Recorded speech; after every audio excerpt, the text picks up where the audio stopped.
देश भारत ने बीते 2-3 दशकों में कितने बदलाव देखे हैं। क्या सही मायनों में कहें तो हमारे देश ने बहुत तरक्की की है। अब ढाबों या होटलों की जगह महंगे रेस्टोरेंट ने ले ली है, तो वहीं थिएटर्स की जगह लोग मल्टीप्लेक्स में जाने लगे हैं। कुल मिलाकर हमारी जिंदगी की इस तेज रफ्तार ने हमें वक्त से कितना ही आगे पहुंचा दिया है। आपको याद होगा बचपन में वो जो साइकिल चलाने की खुशी महसूस होती थी, आज वही खुशी बच्चों को नई गाड़ी में बैठने की होती है। जब बचपन में एक शाम किसी खुशी के मौके पर पापा यूं ही गर्म गर्म जलेबी ले आते थे, तो उस जलेबी को खाकर हमारे मुंह में जो मिठास घुलती थी, कुछ वैसी ही मिठास उसे बेचकर दुकान वाले भैया को भी होती थी, क्योंकि हमारे जैसे खरीदने वाले लोगों से ही उनका घर चलता था। पर इस जिंदगी ने जैसे ही तरक्की की उड़ान भरी, हम उस दुकान से आगे निकल आए, लेकिन वो दुकान आज भी हमारा ठीक वैसे ही इंतजार कर रही है। ये किस्सा किसी एक दुकान या शहर का नहीं है, बल्कि हर उस खरीदार का है जिसकी जेब उसे एयर कंडीशनर वाले रेस्टोरेंट में बैठकर महंगे महंगे पकवान खाने देती है, या अक्सर हम तो उसे अपने घर बैठे ही ऑर्डर कर लेते हैं। ऐसे में उन छोटी दुकानों को हम बिल्कुल भूल जाते हैं, जहां अभी तक फैंसी टेबल तो नहीं लग पाए हैं और ना ही होम डिलीवरी की सुविधा शुरू हुई है, पर उनके स्वाद में अभी भी कोई कमी नहीं आई है। ऐसा ही इंतजार है कृष्ण राधे जी का, जो इंदौर के R&T मार्ग छावनी पर अखंड जलेबी भंडार नाम से एक दुकान चलाते हैं, जहां वो जलेबी और कचौरी बनाते हैं। कृष्ण जी याद करते हैं उस वक्त को जब उनके दादाजी गिरिराज जी ने सन 1968 में इस दुकान की शुरुआत की थी। उस वक्त भी इस दुकान को शुरू करना किसी संघर्ष से कम नहीं था। एक बड़े परिवार की जरूरतों और आसपास नौकरी का ना मिल पाना इस शुरुआत का कारण बना।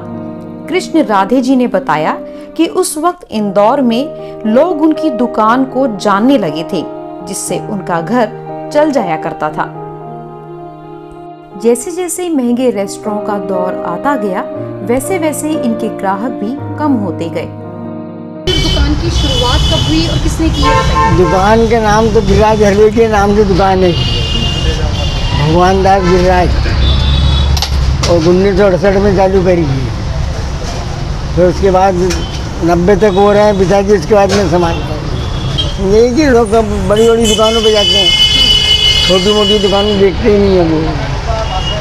यहाँ पे जो छोटे 10-10 रुपये वाले आते हैं, मीर मजदूर आदमी, गरीब आदमी ये खाते हैं, बड़ा आदमी तो कोई बहुत कम आता है। हाल ही में जब लॉकडाउन लगा तो इतने महीने दुकान बंद रखने का उन्हें बेहद नुकसान उठाना पड़ा।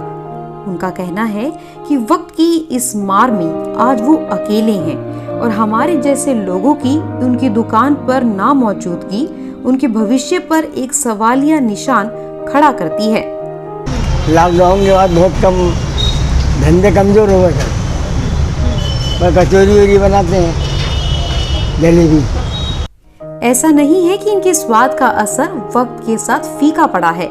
इनकी दुकान में आज भी कई ऐसे पुराने ग्राहक आते हैं जिनका बचपन इनकी जलेबी की यादों ने खास बनाया। हमने ऐसे ही कुछ लोगों से बात की। मेरा नाम भूपेंद्र सिंह चौहान है, मैं इंदौर जिले में ही रहता हूँ, लेकिन यहाँ से 20 किलोमीटर गांव सिंधी बड़ौदा है, वहाँ से आया हूँ। और यहाँ की जो ये छावनी है, इंदौर की छावनी है इसको बोलते हैं, तो छावनी चौराहे पे ये अखंड जलेबी प्रसिद्ध है और हमारे पिताजी के टाइम से हम खाते आ रहे हैं, मतलब मैं तो बचपन से यहीं से खा रहा हूँ।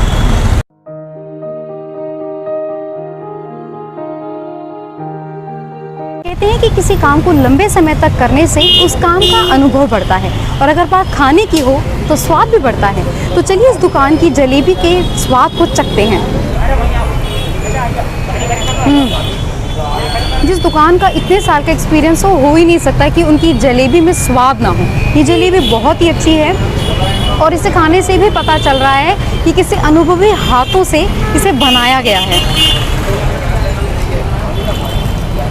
तो उम्मीद करते हैं कि हमारी इस कहानी ने आपको भी ऐसी ही किसी दुकान की याद दिला दी होगी।